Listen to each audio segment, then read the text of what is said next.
आज ये press conference बड़े भारी मन से और बेहद दुख के साथ करनी पड़ रही है। दिल्ली में जो कानून व्यवस्था की बहुत ज़्यादा बुरी हालत होती जा रही है और ख़ासकर पिछले 1-1.5 साल से दिल्ली में जो अपराध बढ़ते जा रहे हैं, कानून व्यवस्था चरमरा गई है, मर्डर्स बहुत होने लगे हैं, व्यापारियों को एक्सटॉर्शन के कॉल्स आ रहे हैं, चारों तरफ महिलाओं के साथ ईव टीजिंग के, बलात्कार के, गैंग रेप्स के, मर्डर के मामले बढ़ते जा रहे हैं। गैंग वॉर्स मतलब कई सालों के बाद गैंग वॉर दिल्ली में देखने को मिल रहे हैं। जिस किस्म के गैंग वॉर एक समय में 90s के दशक में बॉम्बे में देखने को मिलते थे, जब बॉम्बे में अंडरवर्ल्ड का बोलबाला था, उस तरह के गैंग वॉर और शूटआउट्स दिल्ली के अंदर देखने को मिल रहे हैं। आज लोग ये कह रहे हैं कि दिल्ली न केवल असुरक्षित है बल्कि दुनिया की सबसे असुरक्षित राजधानी दिल्ली है। 2022 में 501 मर्डर हुए, जो कि पिछले कुछ सालों में सबसे ज्यादा मर्डर्स हैं, और लगभग पिछले 3 महीने में जितने यमुना पार जितने गैंग वॉर हुए हैं उसमें 20 लोगों की जानें गई हैं। तो हालत बहुत ज्यादा खराब हो गई है। चारों तरफ लोग डर और दहशत की जिंदगी जी रहे हैं। आज से 10 साल पहले आप लोगों ने, दिल्ली के लोगों ने मुझे एक जिम्मेदारी दी थी। आपने कहा था केजरीवाल जी आप हमारे स्कूल ठीक करो। मैंने स्कूल ठीक कर दिए। आपने कहा था केजरीवाल जी आप हमारी बिजली ठीक करो। मैंने बिजली ठीक कर दी। आपने कहा था केजरीवाल जी आप हमारे अस्पताल, स्वास्थ्य सेवाएं ठीक करो। मैंने वो ठीक कर दी। आपने कहा था केजरीवाल जी आप हमारा पानी ठीक करो। कई पानी में चीजें ठीक की, कई चीजें चल रही हैं, लेकिन सुधार की ओर स्थिति बढ़ रही है। लेकिन दिल्ली के लोगों की सुरक्षा की जिम्मेदारी आपने केंद्र सरकार को दी थी, और केंद्र सरकार में ये सारी जिम्मेदारी केंद्रीय गृह मंत्री अमित शाह जी के ऊपर जाती है। अमित शाह जी की जिम्मेदारी है दिल्ली को सुरक्षित रखने की। अमित शाह जी की जिम्मेदारी है दिल्ली में कानून व्यवस्था को बनाए रखने की। लेकिन आज मुझे बेहद अफसोस के साथ कहना पड़ रहा है कि अमित शाह जी पूरी तरह से पिछले 10 साल में दिल्ली की कानून व्यवस्था बनाने में फेल हो गए हैं, और आज जो स्थिति है वो बहुत ही भयावह स्थिति पैदा हो गई है। लोग कह रहे हैं कि Delhi rape capital of the world है, कोई कह रहा है gangster capital of the world है, कोई कह रहा है सबसे खतरनाक कैपिटल है। ये सुन के अच्छा नहीं लगता। ये केवल बात दिल्ली की इमेज की नहीं है, ये बात लोगों की सुरक्षा से रिलेटेड है। आज सबसे ज्यादा 2 तबके के लोग डरे हुए हैं, महिलाएं और बिजनेसमैन। कल मैं नांगलोई गया।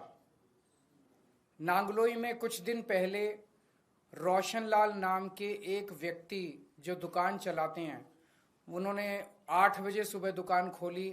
9:15 बजे उनके दुकान पे 2 मोटरसाइकिल पे सवार आए, उन्होंने गोलियां चलाई और वो भाग गए।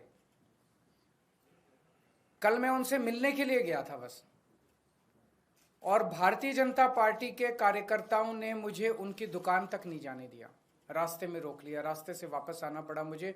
रोशनलाल जी ने अपना बेटा भेजा मुझे, मैं गाड़ी में बैठे बैठे मैंने उनके बेटे से मुलाकात की। मेरे को रोकने से क्या होगा?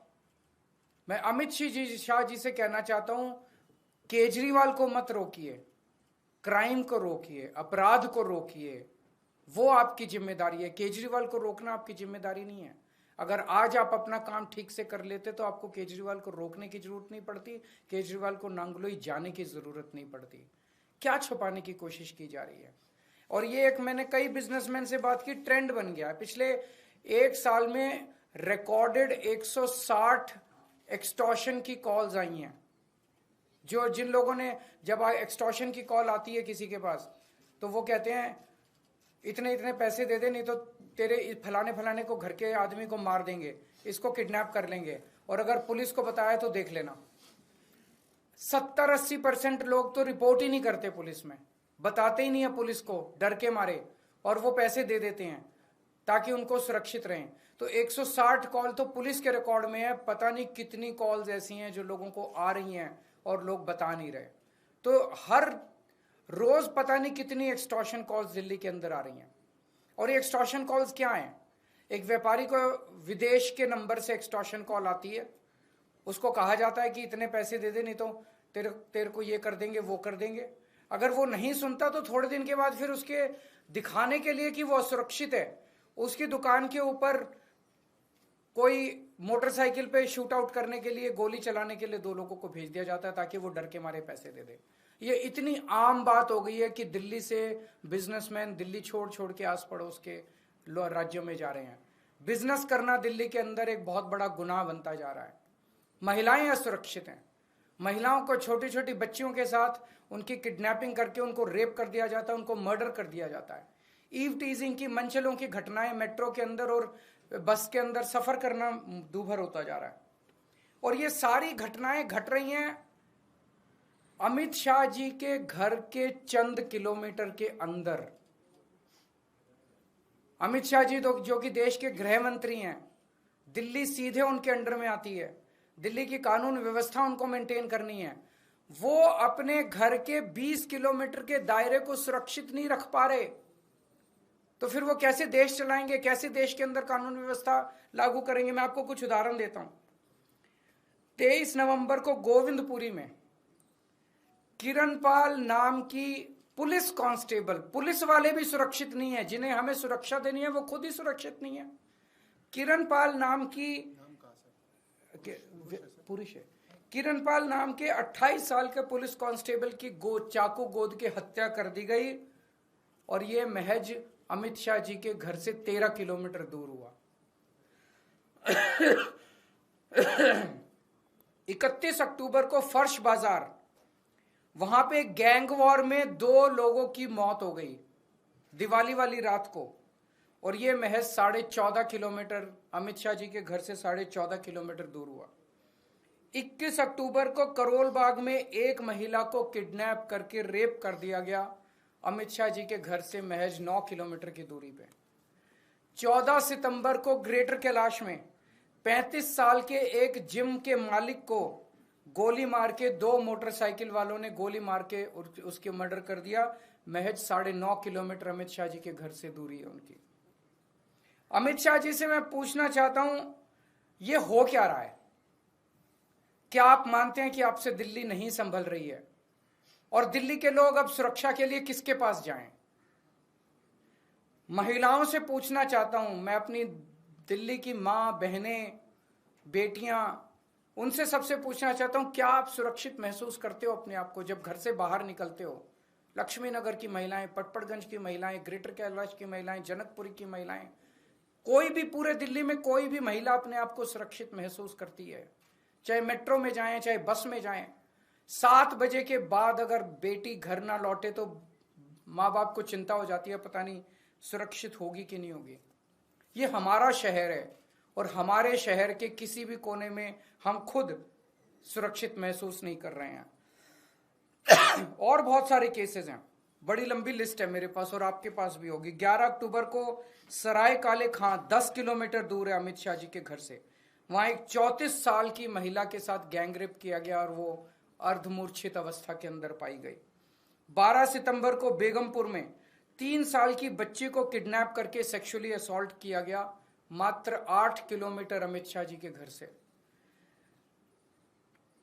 30 हजारी अगस्त 8 अगस्त को 30 हजारी कोर्ट के अंदर एक वकील ने 21 साल की एक महिला का कोर्ट के अपने चेंबर में बलात्कार कर दिया, मात्र 10 किलोमीटर अमित शाह जी के घर से। 1 अगस्त को दिल्ली कैंट में 9 साल की बच्ची का रेप करके मर्डर कर दिया, मात्र 9 किलोमीटर अमित शाह जी के घर से। इन लोगों ने नारा दिया है, बेटी पढ़ाओ बेटी बचाओ। बेटी को पढ़ाने की जिम्मेदारी हमारी थी, हमने बेटी को पढ़ाया। बेटी को बचाने की जिम्मेदारी आपकी थी, आपने बेटी को बचाया नहीं, आप बेटी को बचाने में नाकाम रहे। आज मैं अमित शाह जी से पूछना चाहता हूं कि आपने दिल्ली को दुनिया की सबसे असुरक्षित राजधानी क्यों बनाया? आपने 10 साल में इसको रोकने के लिए क्या काम किया? हमारे दिल्ली के लोग जाएं तो जाएं कहां? आज दिल्ली के लोग भय में जी रहे हैं। क्या आप मानते हैं कि आपसे दिल्ली नहीं संभल रही है? अगर नहीं संभल रही है तो किसी और को जिम्मेदारी दे दीजिए। आज दिल्ली का बुरा हाल कर दिया इन लोगों ने, हम सुरक्षा के लिए किसके पास जाएं? आज दिल्ली के लोग अमित शाह जी से ये पूछना चाहते हैं। ये एक अभी आप लोगों को भी देंगे, ये एक मैप है दिल्ली का। ये अमित शाह जी का घर है और इस घर से आप देखेंगे 15 किलोमीटर दूर शाहदरा गैंगरेप केस, 16 किलोमीटर दूर 100 crore fraud bye Chinese national, 9 kilometre दूर एक डॉक्टर को रॉब करके उसका मर्डर कर दिया गया, 6 किलोमीटर दूर आईटीओ गैंगरेप केस, 15 किलोमीटर दूर doctor killed by a teenager.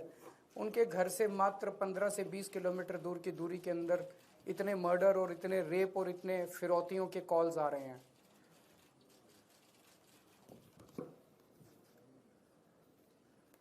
Thank you.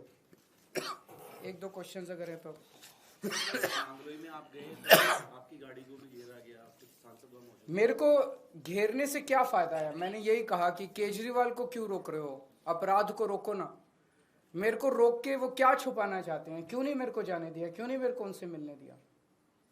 Sir कल पुलिस का भी बयान आया आपकी इस विजिट को लेकर। उन्होंने कहा कि एक मामला था जो सोशल मीडिया में हाईलाइट हुआ, 24 घंटे के अंदर हमने अपने पकड़ लिए थे, उनको सुरक्षा भी दे दी थी, उसके बावजूद ये एक ट्रेंड चल रहा है जो मैंने कहा, फिरौती की कॉल आती है, वो आदमी फिरौती नहीं देता तो एक शूट आउट करके उसको डराया जाता है। शूट आउट करने वाले लोग हायर्ड लोग होते हैं, किराए के लोग होते हैं। तो उसके यहाँ भी 2 लोग गए, 2 लोगों को पकड़ा, जिन्होंने गोलियां चलाई उनको पुलिस ने पकड़ा। वो दोनों लोग मुझे बताया गया वहां पे कि उन दोनों लोगों ने कहा है कि हमारे मालिक तो कोई और है। उस मालिक को क्यों नहीं पकड़ा गया? केस बंद कर दिया गया है। केस बंद कैसे कर दिया गया? जिसने फिरौती मांगी और जिसने ये पूरी घटना रची उसको क्यों नहीं पकड़ा गया? जिसने भेजा इन दोनों को उनको क्यों नहीं पकड़ा गया अभी तक? Thank you.